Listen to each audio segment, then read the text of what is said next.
꿈새 아프타임 둘째 날에 나오신 여러분을 주님의 이름으로 환영하고 축복합니다. 다 같이 기도하시겠습니다. 사랑과 은혜의 주님, 지난 전반기를 사랑으로 지켜주시고 꿈새 하프타임을 통해 은혜 주시니 감사합니다. 꿈새 둘째 날을 엽니다. 성령의 능력이 우리 예배 가운데 나타나게 하시고 갈급한 10년 가운데 하늘로부터 귀한 은혜를 내려주시길 소원합니다. 찬양을 인도하는 이미환 목사님과 카이로스 뷸라 찬양팀을 축복하시고 찬양 중에 임하시는 주님을 경험하게 하여 주옵소서. 감사드리며 사랑 많으신 예수님의 이름으로 기도하옵나이다. 아멘.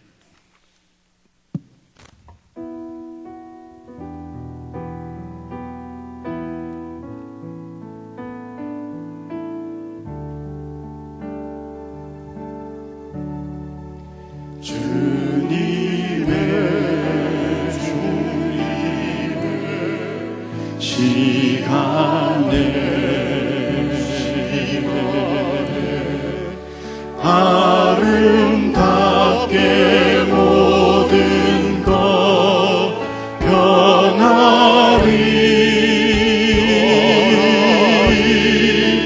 주님 나의 갈 길을 인도하여 주시니 주의 뜻을 따라서 살리라. 주님의 시간에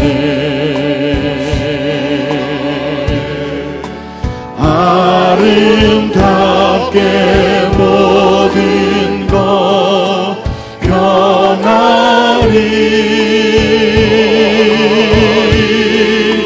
나의 정성 다하여 주를 찬송하오니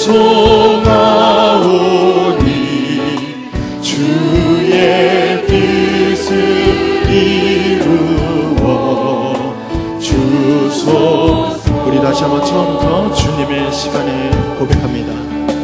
주님의 시간에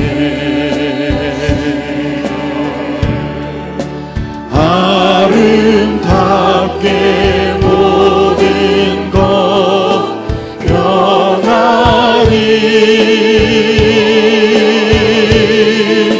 주님 나의 갈 길을 인도하여 주시니 주의 뜻을 따라서 살리라. 주님의 시간에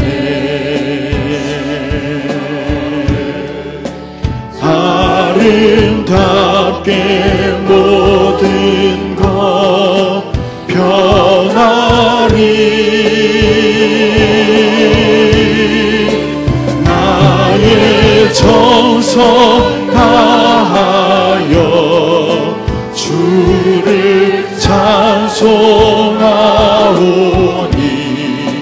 주의 뜻을 이루어 주소서.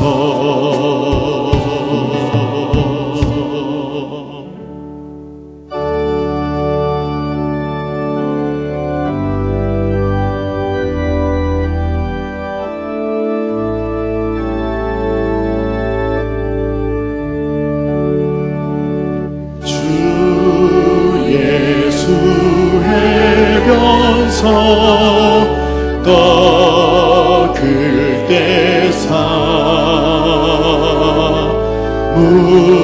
우리를 먹이어 주신 같이 영생의 양식을 나에게 더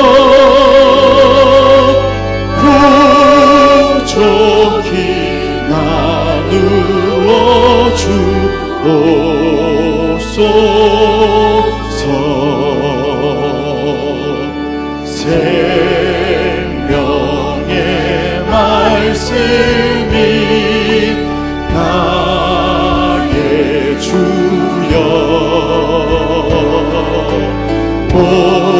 목말라 주님을 찾나이다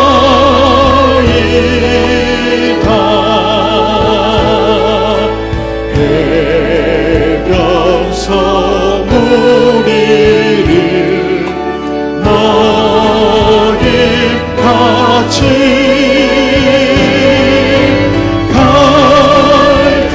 갈급한 내 심령 채우소서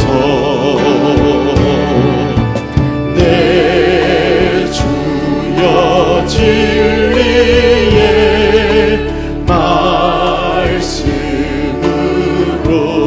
말씀으로 사슬에 얽매인 날 부시사 내 맘의 평화를 누리도록 영원한 생명을 주옵소서 성령을 내 맘에 보내셔서 내 어두운 영의 눈 밝히시사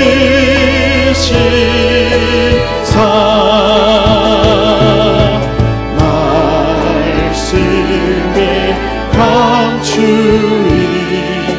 참 진리를 깨달아 알도록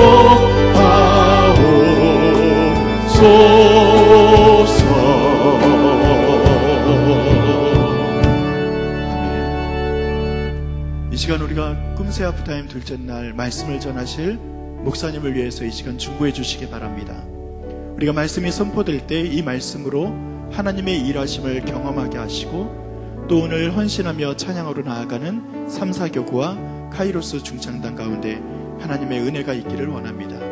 우리가 나랑 만다의 귀한 아가를 위해서도 우리가 헌신의 다짐들도 헌금을 하고 있습니다.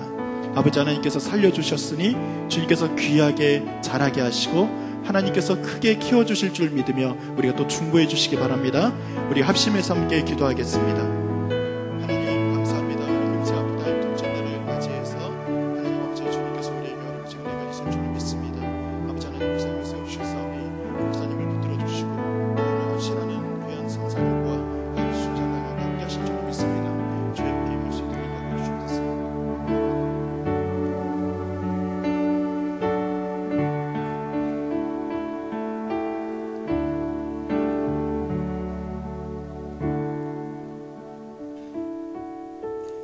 살아계신 아버지 하나님, 이번 꿈새 하프타임에 그분이 일하십니다라는 주제로 귀한 은혜를 주시니 감사합니다. 목사님을 통해 주시는 그 말씀이 우리의 마음판에 잘 박힌 못처럼 기억되게 하시고 우리의 삶을 변화시키는 말씀 되게 하여 주옵소서. 요한복음에 나타난 7가지 표적을 함께 나누는 중에 예수 그리스도를 향한 우리의 사랑과 신뢰가 더욱 굳건해지게 하여 주시길 소원합니다. 또한 말씀을 통해 새 힘을 얻어 세상에서 그리스도의 향기를 날리는 모든 성도들 되게 하여 주옵소서. 곳곳에서 섬기시는 손길을 축복하여 주시길 원합니다. 예배부의 헌신과 남녀 전도회의 섬김을 기억하시고 크고 놀라운 사랑 하나님의 은총으로 채워 주옵소서. 오늘도 함께 하실 주님을 찬양합니다. 감사드리며 사랑 많으신 예수님의 이름으로 기도하옵나이다. 아멘. 삼사교구에서 찬양 드리신 후에 카이로스 중창팀 나와서 찬양 드리시겠습니다. 이어서 담임 목사님 나오셔서 말씀을 믿고 가더니라는 제목으로 말씀 전해주실 때 큰 은혜의 시간 되시기 바랍니다.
참 잘하셨습니다. 우리 어제 오늘 우리 찬양하신 분들 또 칭찬을 드리고 또 격려를 좀 드려야 되겠어요.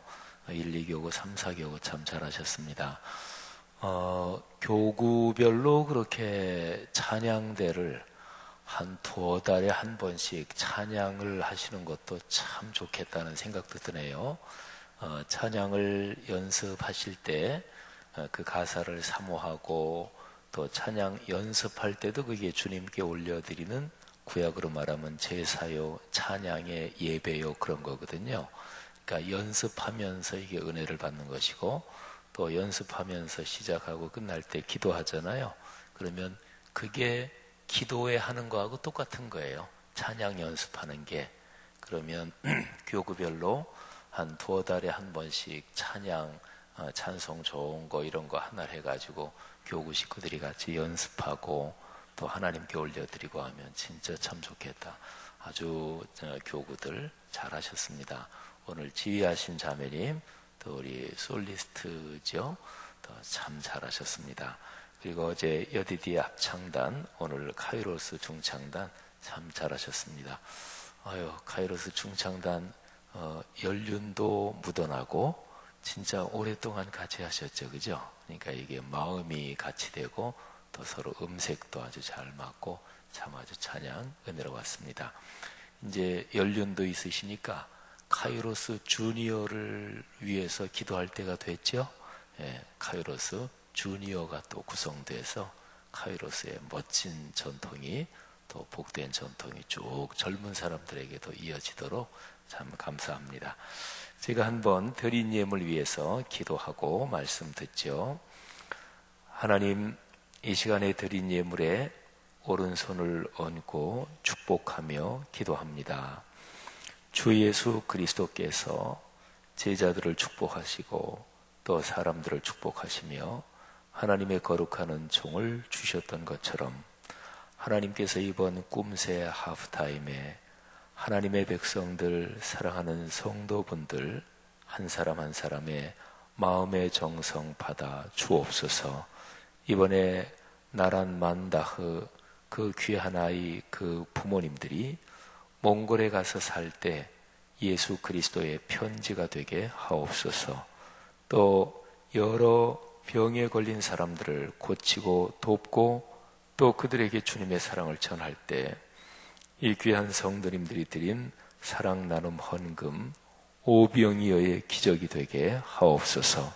오늘 이 새벽에 감사하면서 드린 예물이 있고 또 오랜 기도 제목 또 간절한 기도 제목 담아 하나님 앞에 드린 헌금들이 있습니다. 이 헌금에 담긴 감사는 주님께서 받으사 성도분들의 삶에 더 큰 감사로 넘치게 하시고 간구의 제목들 응답하여 주옵소서. 이번 꿈새 하프타임 기간 중에 기도의 제목이 응답받게 하옵소서. 오늘 이 새벽 시간에도 간절히 사모하는 심령에 하나님께서 응답을 주옵소서. 감사합니다. 축복합니다. 예수 그리스도 이름으로 기도 올립니다. 아멘. 하나님의 말씀 봉독하겠습니다. 요한복음 4장입니다. 요한복음 4장 46절부터 54절까지입니다. 요한복음 4장 46절부터 54절까지 말씀. 우리 다 같이 소리를 맞추어서 봉독하겠습니다. 하나님의 거룩한 말씀 봉독하면서 하나님의 은혜가 우리 모두에게 이미 넘칠 줄 믿습니다. 예수께서 다시 갈릴리 가나에 이르시니 전에 물로 포도주를 만드신 곳이라. 왕의 신하가 있어 그의 아들이 가버나움에서 병들었더니 그가 예수께서 유대로부터 갈릴리로 오셨다는 것을 듣고 가서 청하되 내려오셔서 내 아들의 병을 고쳐주소서 하니 그가 거의 죽게 되었음이라. 예수께서 이르시되 너희는 표적과 기사를 보지 못하면 도무지 믿지 아니하리라. 신하가 이르되 주여 내 아이가 죽기 전에 내려오소서. 예수께서 이르시되 가라 네 아들이 살아있다 하시니 그 사람이 예수께서 하신 말씀을 믿고 가더니 내려가는 길에서 그 종들이 오다가 만나서 아이가 살아있다 하거늘 그 낫기 시작한 때를 물은즉 어제 7시에 열기가 떨어졌나이다 하는지라. 그의 아버지가 예수께서 내 아들이 살아있다 말씀하신 그때인 줄 알고 자기와 그 온 집안이 다 믿으니라. 이것은 예수께서 유대에서 갈릴리로 오신 후에 행하신 두 번째 표적이니라. 아멘. 이번 수련회, 이번 하프타임 우리 영을 다시 한번 훈련하는 귀한 수련회잖아요. 근데 모든 훈련에는 그 훈련에 준비가 필요합니다. 이번 꿈새의 주제 찬송이 198장인데요. 주 예수 해변서 떡을 떼사 무리를 먹여 주셨는데 그런 것처럼 영생의 양식을 나에게도 풍족히 내려 주옵소서. 참 좋은 찬송이죠. 근데 여기 2절 가사에 생명의 말씀인 나의 주여 목말라 주님을 찾나이다. 아까 우리 찬양을 하면서 이 198장 가사가 제 마음에 참 많이 크게 더 은혜가 됐는데 예수 그리스도 그분이 생명의 말씀이시죠. 그러니까 말씀을 듣는다는 것은 그분을 만나는 것이고요. 그리고 거룩한 영을 통해서 그분이 지금 여기에 같이 계신 거죠. 그런데 우리 자신이 목말라 주님을 찾습니다. 짜게 음식을 잡수시고 나서 이제 물이 켤 때 물이 마시고 싶다 이런 거를 우리 한국말로 순한글로 물이 켠다 이러죠. 근데 짜게 뭐 좀 음식을 아주 맛있게 잘 먹고 나면 물이 켜잖아요. 그때 물이 참 달죠, 그죠? 물이 달아요. 뭐 설탕물, 꿀물 마시는 거 아닌데 그냥 이런 물 마시는데 물 맛이 그렇게 좋을 수가 없어요. 또 어디에 이렇게 여행을 할 때나 굉장히 더운 날씨에 막 목이 타는데 그때 물을 마시면 아주 물이 달죠. 근데 그게 이제 목마른 거잖아요. 하나님은 사모하는 심령에 은혜를 주십니다. 예수 그리스도께서 진주를 그리고 귀한 보석을 개나 돼지에게 던지지 말라 이런 말씀을 하셨거든요. 그러니까 주님께서도 그거를 줘야 뭐 귀한 줄도 모르고 또 뭐 받을 생각도 안 하고 있는데 그런데 주시지 않습니다.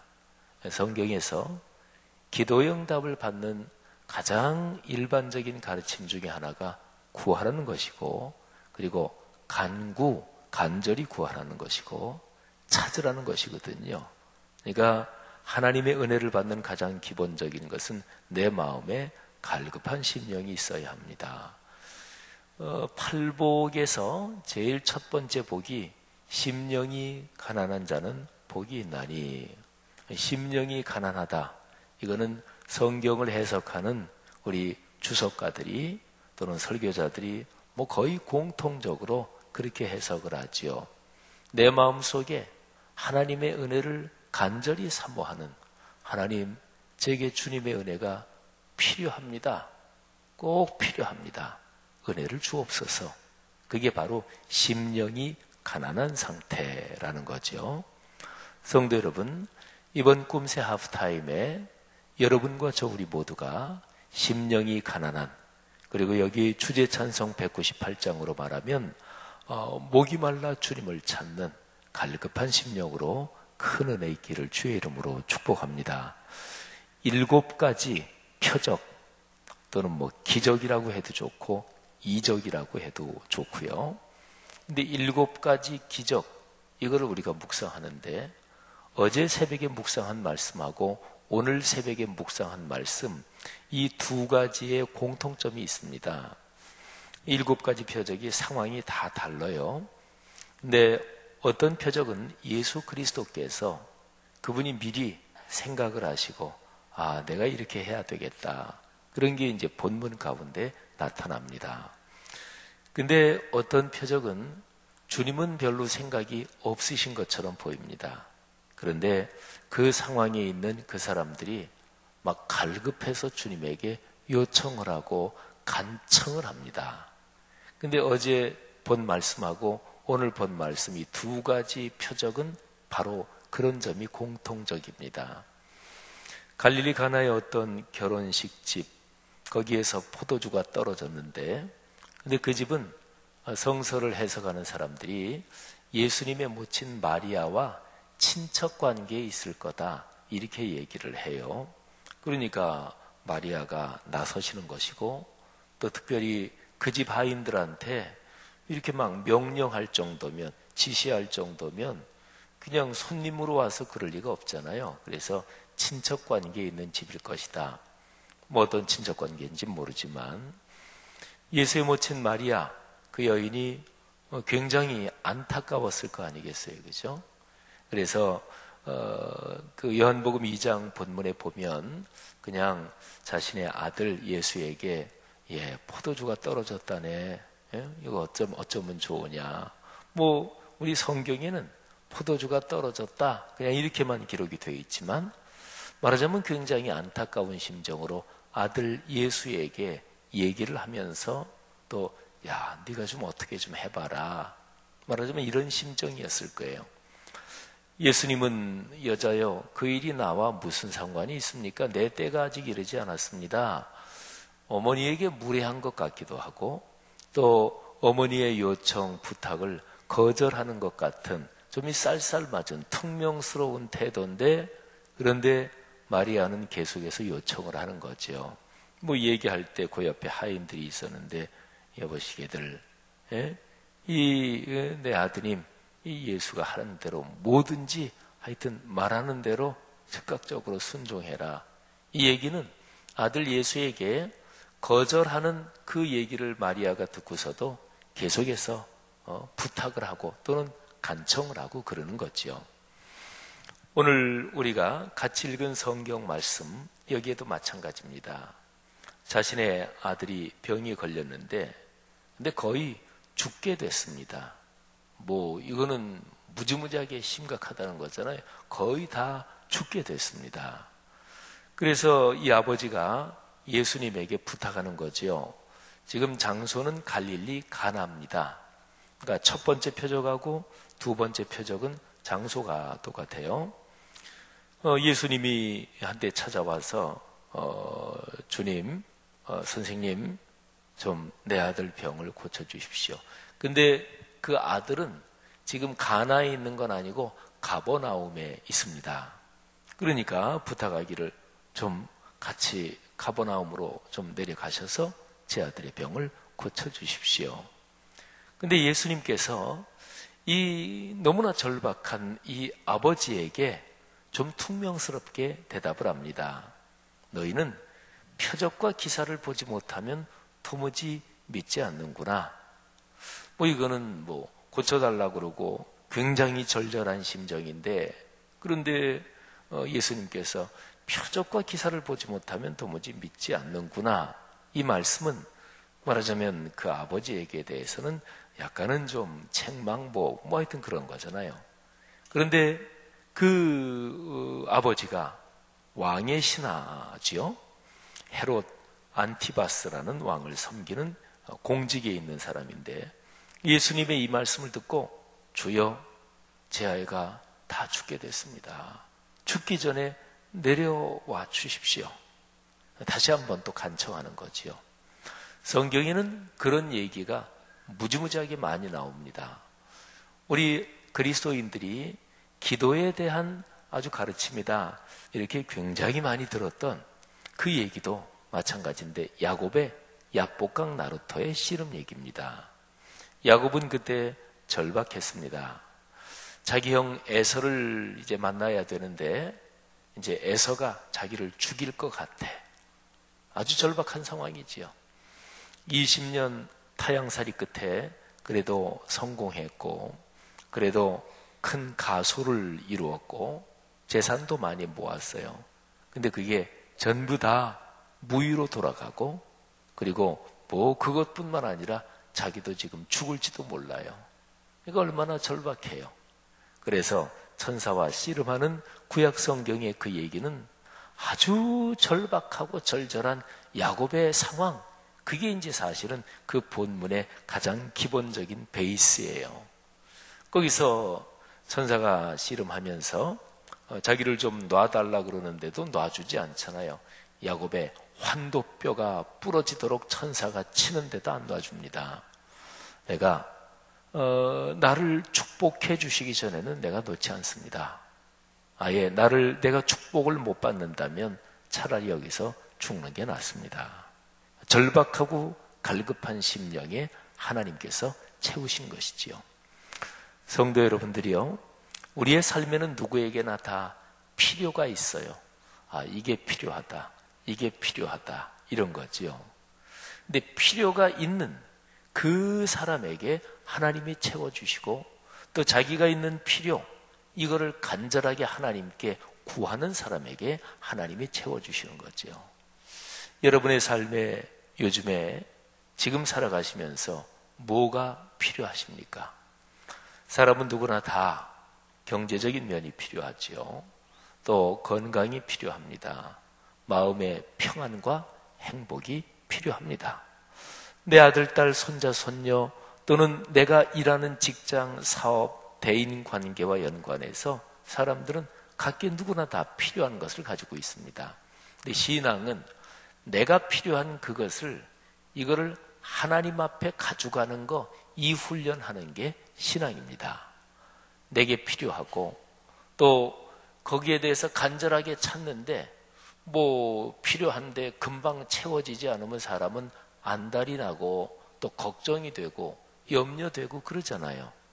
근데 예수 믿는 사람과 예수를 믿지 않는 사람과 차이점이, 예수를 믿는 사람은 그런 필요 또는 이런저런 삶에 쉽지 않은 상황이 있을 때 그거를 하나님 앞에 기도거리로 가져가는, 이게 이제 예수 믿는 사람입니다. 예수 안 믿는 사람은 이거를 해결하기 위해서 하나님 믿지는 않으니까 주님 말고 다른 그 어떤 방법으로 이거를 해결하려고 하는 거죠. 너무나 간단한 차이인데 너무나 중요한 점이죠. 그러나 우리 그리스도인들이 신앙생활 하면서 뭐가 필요하고 또 그 필요가 채워지지 않아서 굉장히 고통스럽기도 하고 또 막 걱정스럽기도 한데, 그러면서도 기도는 안 하는 그런 그리스도인들이 사실은 적지 않습니다. 성도 여러분들이요, 이번 한 주간 동안 여러분 자신의 필요를 한번 잘 살피면서 그 필요를 남김없이 주님 앞에 한번 기도해 보셔요. 남김없이. 근데 사람은 보통 그리스도인에 따라 틀리지만 어떤 사람은 꽤 어려운 상황이 되면 기도합니다. 근데 그 상황이 되기 전까지는 별로 그냥 기도 안 하고, 또는 평상적인 생활에서 이렇게 살아가는 거기에서 어떤 그리스도인들은 그냥 일상의 것까지 다 조목조목 기도합니다. 매일 아침 꼭 기도 시간을 잠깐이든 또는 어느 정도 길게든 하루를 시작하기 전에 기도하고 그러는 게 우리 그리스도인의 삶의 일상의 참 좋은 습관이잖아요. 그러면 그날 기도하면서 하나님, 제가 오늘 이런 일정이 있습니다. 오늘 누구를 만납니다. 오늘 사업과 연관해서 이런 계약을 합니다. 그날 그냥 하루 일정.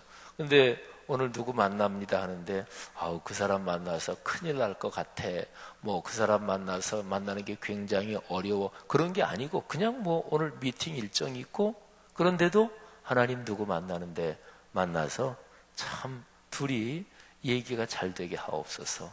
또 그 만남이 복이 되게 하옵소서. 내가 그 사람 만나서 그분이 나 때문에 복을 받게 하옵소서. 내가 오늘 누구를 만나든지 복의 통로가 되게 하옵소서. 그냥 하루 일상 진행되는 거 다 하나님께 이렇게 말씀드리는 거예요. 여러분이 걸어가시는 인생길에서 필요한 문제, 채워져야 되는 부분, 이런 거 말고요, 더 넓게 여러분 삶의 전체, 인생 전체에서 얼만큼을 하나님 앞에 기도로 가져가십니까? 이게 그리스도인에 따라 다 틀려요. 신앙이 성숙한, 또 하나님과 가까운 사람, 그래서 기도응답을 체험하는 사람은 자기의 삶의 영역에서 하나님 앞에 기도로 가져가는 이 분량이 더 많은 거예요. 그리고 내 삶 전체를 다 주님 손 붙잡고 걸어가는 거예요. 그러니까 기도는 이렇게 앉아서 하는 기도도 있지만, 근데 어떨 때 순간순간 잠깐 하나님 앞에 그냥 운전하면서 눈 감으시면 안 되죠. 그죠? 그냥 눈 뜬 채로 운전하면서 잠깐 하나님 앞에 말씀드리고, 화살 기도, 이렇게 얘기를 하잖아요. 성도 여러분들이요, 내 필요를 주님 앞에 자꾸만 가져가고 말씀드리는 그런 훈련이 더 깊어지기를 축복합니다. 또 그렇게 해서 주님과 가까워지기를 주의 이름으로 축원합니다. 한번 따라해 보시죠. 그분을 아십니까? 한 번 더요. 그분을 아십니까? 그리고 또 한 문장을 따라해 보십시오. 그분이 일하십니다. 한 번 더요. 그분이 일하십니다. 올 꿈새 사순절, 봄의 사순절 꿈새의 주제는 그분을 아십니까? 이게 주제였습니다. 봄 꿈새 사순절, 이 주제에 대한 결론은 이것입니다. 그분은 예수 그리스도, 그분은 하나님의 아들 메시아이십니다. 예수 그리스도, 그분은 전능하신 하나님이십니다. 이게 봄 꿈새 사순절, 여기에 주제입니다. 근데 이 꿈새 하프타임은 그분이 지금도 일하신다는 거예요. 그분은 내 삶에서 나와 같이 일하십니다. 그분이 역사하신다, 그런 거죠. 오늘 여기 성경 본문에 자기 아들이 죽을 병에 걸린 이 왕의 신하, 공직에 있었던 이 사람이 예수님한테 간청을 하죠. 이 간청은 다른 말로 말하면, 제가 해서는 이게 한계가 있습니다. 의사한테 갔는데도 한계가 있습니다. 주님, 선생님이 좀 오셔서 이 일을 해 주십시오. 그러니까 주님께서 일하시도록 자리를 내어드리는 거예요. 여러분, 진짜 고수한테 배울 때는 내가 좀 하는데 좀 보조해 주세요 이러는 거 아니잖아요. 그죠? 예를 들어서 가정주부가 집에서 음식을 만들 때 옆에 자기 딸이나 아들한테, 야, 엄마 이것 좀 도와줘. 고추 좀 씻어줘. 그러면 보조로 쓰는 거잖아요. 어떠십니까? 주님을 여러분 인생에 보조로 주로 그렇게 쓰고 계시는 건 아닙니까? 주님, 제가 이거 다 검토 끝났어요. 제가 이거 다 결정했어요. 주님 바쁘실 텐데 더 하실 건 없고 다만 이런 점이 좀 부족한데 이 점을 좀 도와주셔요. 주님을 보조로 쓰고 계시는 건 아닙니까? 근데 내가 진짜 어떤 문제가 힘들어서 누구한테 부탁을 한다. 근데 그 사람이 진짜 고수다. 고수한테 부탁할 때는 나는 손을 놔야 돼요. 그리고 그분에게 자리를 내어드려야 돼요. 지금 내 삶에 뭐가 필요한지, 또 어떤 점이 내 삶에서 해결돼야 되는지, 근데 그 문제에 대해서 한번 생각해 보세요. 주도권이 누구에게 있습니까? 여전히 나에게 있는 건 아닌가요? 주님께 내어드려야 돼요. 그래서 그분이 일하시게 해야 돼요. 그분은 여러분의 삶에서 일하시길 원하십니다. 그러면 준비가 돼 있어요. 근데 우리가 내어드리지 않는 거예요. 때로는 주님께서 강권적으로 역사하실 때도 있어요. 우리가 별로 내어드릴 마음이 없고, 그런데도 주님이 그야말로 강권적으로 전격적으로 역사하실 때도 있긴 있어요. 이게 기도나 이런 게 상황이 다 다르지만, 근데 일반적인 원리는 우리가 주님께 내어드려야 됩니다. 오늘 여기 말씀에서 주님께서 하신 말씀 48절하고 50절이 이게 연결이 되어 있는데요. 이 왕의 신하가 자기 아들을 위해서 첫 번째 이제 부탁하는 말씀을 하니까, 병을 좀 고쳐주십시오. 제 아들이 지금 거의 다 죽을 정도가 됐습니다. 근데 예수님께서 너희는 표적과 기사를 보지 못하면 도무지 믿지 아니하리라, 이렇게 말씀하시잖아요. 근데 이 왕의 신하가 또 한 번, 주님의 말씀이 어쨌든 상관없죠. 아들이 지금 죽을 상황인데, 주여, 제 아이가 죽기 전에 좀 내려와 주십시오. 좀 같이 가주십시오. 그랬더니 예수님께서 가라, 내 아들이 살아있다. 여기 50절에 있는 말씀 그대로요. 가라, 내 아들이 살아있다. 그렇게 말씀하시니 그 사람이 예수께서 하신 말씀을 믿고 가더니, 오늘 설교 제목이 여기 50절에서 따온 거예요. 말씀을 믿고 가더니. 48절에서 예수님께서 표적과 기사를 보지 않으면 믿지 못하는구나, 이렇게 말씀을 하셨는데, 그거는 그 아버지한테 하는 말씀이기도 하지만 사실은 그 주변에 있는 사람들에게 다 하시는 말씀이고, 또 이 성경 본문이 기록되면서 오늘날 우리에게 대해서 하시는 말씀이기도 하지요. 그러니까 뭐를 봐야 믿는다 하는 거죠. 봐야만 믿는 사람, 그리고 보지 못하면 믿지 못하는 사람. 얼른 예수님의 12제자 중에서 한 사람이 생각이 나죠. 의심 많은 도마. 도마는 다른 제자들이 예수님을 만나서 주님이 살아나셨어. 그랬더니 도마는, 야, 웃기는 얘기 하지 마. 죽은 사람이 어떻게 살아나? 예수님이 십자가에 못 박히실 때 그 손에 못이 박히셨는데 그 못 박힌 손에 내 손가락을 넣어보고 창에 찔린 옆구리에 내 손을 넣어보지 않고는 내가 믿지 못해. 그러니까 보지 않고는 못 믿겠다는 거죠. 내가 실제적으로 현상적으로 확인하지 않고는 내가 믿지 못하겠다는 거죠. 그런 대화를 나누는데, 근데 그때 이제 예수님이, 부활하신 주님이 나타나시죠. 그러면서 도마에게 말씀하세요. 한번 내 손에 또 내 옆구리 한번 확인해보고 손을 넣어봐라.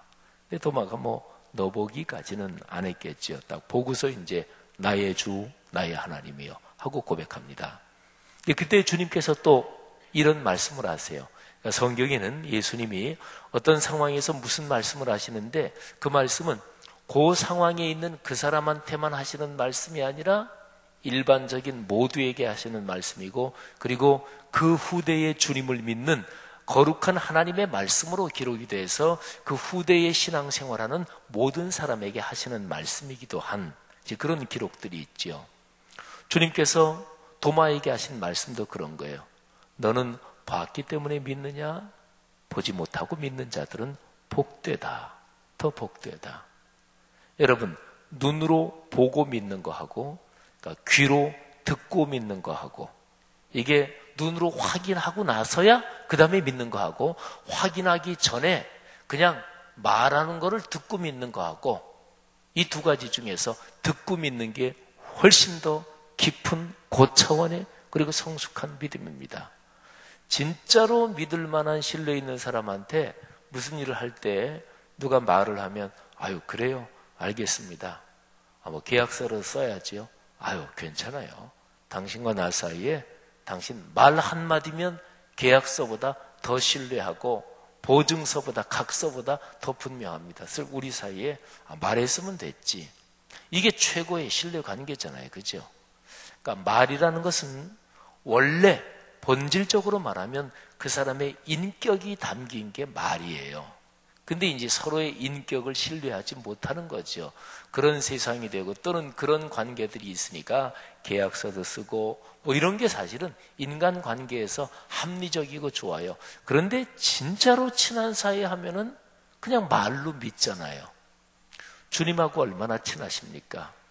주님께서는 우리에게 말씀을 하시는데 주님께서 말씀하실 때 그거를 신뢰하고 그거를 꽉 붙잡는 거. 근데 왕의 신하가 말이죠, 말씀을 믿고 갑니다. 근데 이거를 잘 생각해 보세요. 조금 전에는 예수님한테 좀 내려오셔서 고쳐주십시오 그랬잖아요. 그러니까 예수님이 좀 같이 가주십사? 그런데 갑자기 예수님 말씀을 듣더니 같이는 안 가시는데 그냥 믿고 가요. 이 왕의 신하에게 왜 갑자기 이런 믿음이 생겼을까요?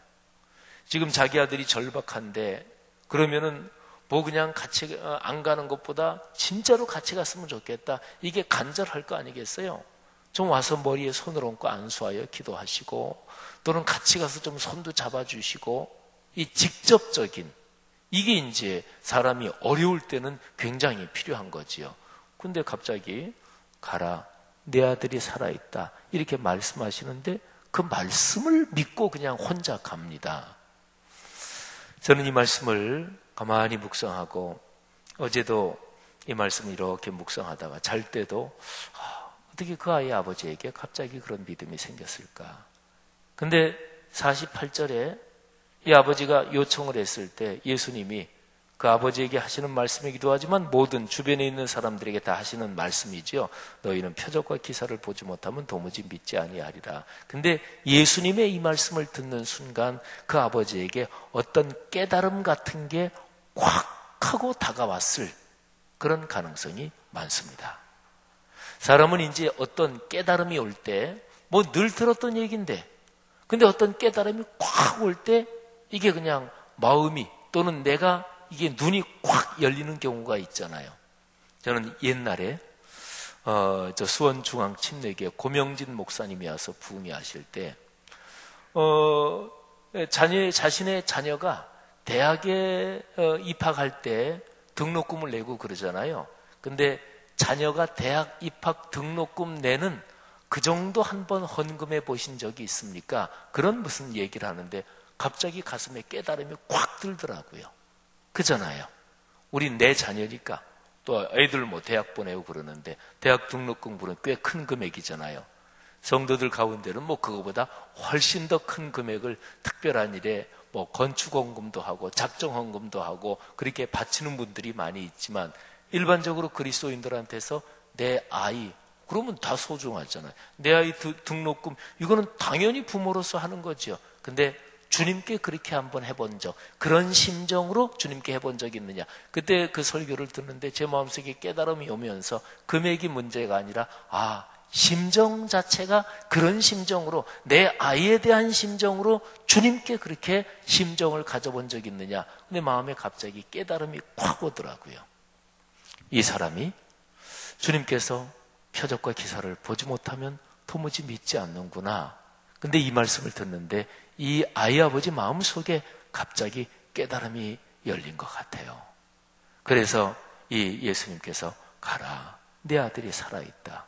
마음속에 큰 믿음이 생겨서 말씀을 믿고 내려가는 길에 이 신하의 집에 종들이 또 올라오고 있어요. 종들이 이 주인에게 보고할 게 있었던 거예요. 근데 이 길에서 만났습니다. 그래서 아이가 살았습니다. 그래. 얼마나 마음이 기뻤겠어요. 그러면서 얘기하는데 어제 언제쯤 열이 떨어졌습니다. 여기에 7시라 그랬는데 오늘날의 시간으로 말하면 오후 1시예요. 어제 오후 1시쯤에 열이 떨어졌습니다. 근데 예수님께서 말씀하신 바로 그 시점이거든요. 이 아이 아버지 마음속에 더 큰 격려가 강력하게 넘쳤을 것입니다. 여러분, 말씀만 믿고 그리고 나 자신을 이렇게 헌신하고 내 삶을 그렇게 기대고 드릴 수 있겠습니까? 창세기 12장 1절부터 4절 말씀에는 가장 위대한 성경에서 복이라고 얘기하면 사실은 이게 근본적인 복이에요. 하나님이 아브라함을 부르시고 내 고향과 친척과 아버지의 집을 떠나 내가 내게 지시할 땅으로 가라. 그리고 네가 복 자체, 복의 근원이 되게 하겠다. 그리고 내가 너한테 준 복을 너는 앞으로 살면서 세상 모든 사람에게 나누어 주면서 살게 될 것이다. 창세기 12장 1절, 2절, 3절 보시니 참 좋았더란 말씀 묵상의 기본 구조, 비움, 채움, 나눔의 원리가 여기서 나왔는데 이 하나님께서 세 가지를 말씀해 주시니까 4절 말씀에 보면 이렇게 기록이 되어 있습니다.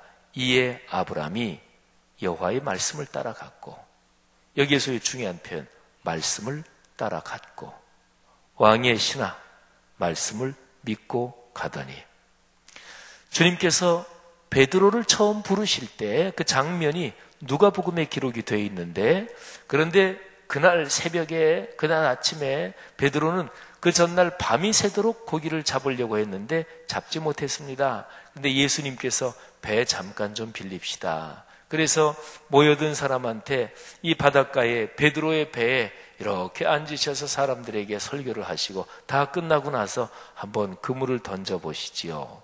그랬더니 베드로가 하는 말이 밤이 새도록 수고하였을 때 잡은 것이 없지만은 말씀에 의지하여 내가 그물을 내리리이다. 역시 똑같지요. 말씀을 믿고 가더니 여호와의 말씀을 따라갔고 말씀을 의지하여 내가 그물을 내리리이다. 여러분 그래 보신 적이 있어요? 상황은 아직 바뀌지 않았어요. 또 뭔가 손에 잡히는 물증이나 이것도 없어요. 근데 말씀을 듣고 또는 어떤 말씀이 떠올라서 마음에 큰 확신이 생겨서 상황은 그대로인데 마음속에 있는 근심이 이게 사라지고 담대한 마음이 생긴, 또는 내가 주님의 말씀만 듣고 믿고 이거는 그렇게 될 거야, 그리고 행동하기 시작한 그런 경험 말이죠. 누가복음 1장에 보면 주님의 사자가 마리아라는 처녀에게, 여인에게 나타납니다. 그러면서 마리아가 하나님의 권능으로 아이를 잉태하게 될 것을 얘기해요. 근데 마리아가 상식적으로는 이해하지 못할 일이잖아요. 이건 도무지 있을 수 없는 일이잖아요. 근데 천사가 이렇게 얘기합니다. 누가복음 1장 37절인데 대저 하나님의 모든 말씀은 능하지 못하심이 없다. 그러니까 마리아가 바로 그 말을 듣고서 이렇게 응답합니다. 주의 여종이오니 말씀대로 내게 이루어지이다. 여러분, 그런 고백 말씀대로 제게 이루어지길 바랍니다. 그럴 때 거기에서 기적이 일어나는 거예요. 말씀은 천지를 창조하신 능력이잖아요. 오늘도 살아 역사하잖아요. 수많은 그리스도인들이 오늘도 이 66권 성경 말씀의 기적을 체험하고 있죠.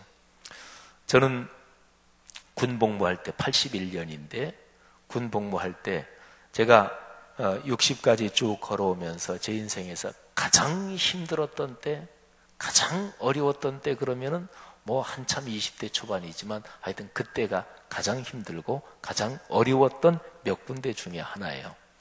제가 한참 젊을 때 세웠던 인생 계획은 다 엉클어지고 다 깨져버렸지. 그러면서 이제 군에 끌려가서 군 생활을 하는데, 그때 저는 하나님께서 다시 저에게 굉장히 큰 은혜를 주셨고 예수 그리스도의 십자가를 통해 제가 구원을 얻은 것에 대해서 하나님께서 큰 감동을 주셨습니다. 근데 그때 하나님께서 저에게 주신 말씀이 이런 거예요.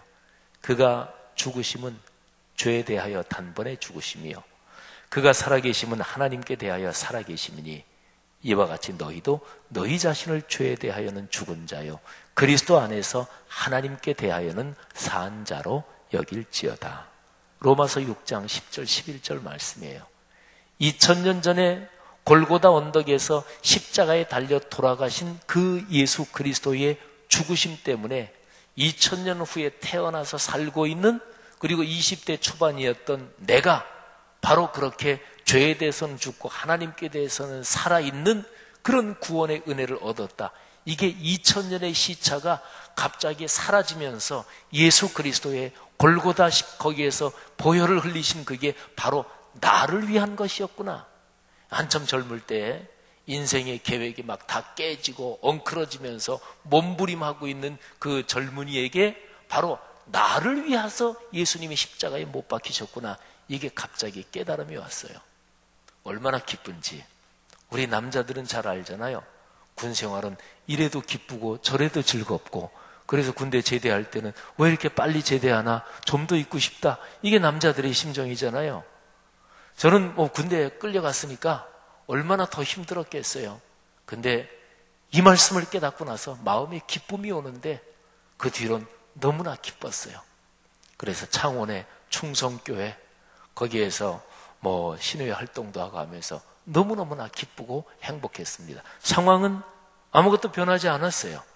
저는 군에서 훈련 받을 때 이제나 저제나 훈련 교관이 지영은 와, 너 퇴소야, 너 다시 장교 자격 복권됐어, 이런 소식을 듣기를 얼마나 간절히 고대했나 몰라요. 논산에서 한 달 훈련 받으면서 또 후반기 교육 또 2달 받으면서 이제나 저제나 그 소식이 들려오기를, 군대 자대 배치받고도 상당 기간 중에는 그런 거를 기대했어요. 그래서 장교 자격이 복권됐다, 이런 소식을 들었기를 간절히 기대했어요. 언제부터 지나면서는 그런 게 이제 없어졌죠. 그러니까 상황은 하나도 변하지 않았어요. 저는 그냥 그대로 군 생활하고 있고, 근데 제 마음속에 기쁨이 솟기 시작했습니다. 그러면서 하나님께 너무나 감사했어요. 성도 여러분, 상황보다 마음이 먼저 변해야 돼요. 상황이 변하고 그거를 눈으로 확인하고 그래 하나님이 응답 주셨네, 이 정도도 좋지요. 그런데 그는 상황이 다시 바뀌면 마음이 또 어려워져. 그러니까 상황을 넘어설 수 있어야 돼요. 그거는 상황이 아직은 안 변했는데 내 마음이 먼저 변하면 이 상황을 핸들할 수 있고 이 상황을 제어할 수 있고 상황을 훌쩍 넘어설 수 있어요. 하나님께서 제게 그런 은혜를 주셨습니다.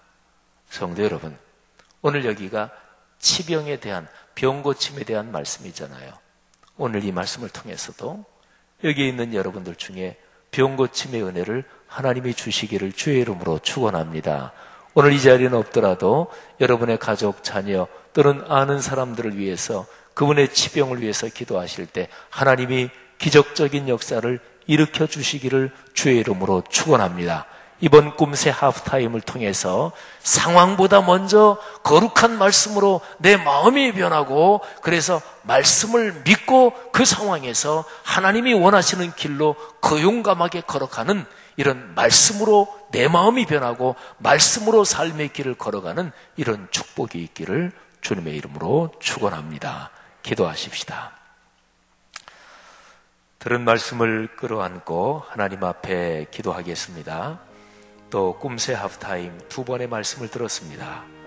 이제 앞으로 5번의 주님께서 일으키신 표적의 말씀을 또 들을 것입니다. 여러분의 삶에 어떤 면에서 표적이 일어나기를 원하고 계십니까? 네, 간절하십니까? 갈급하십니까?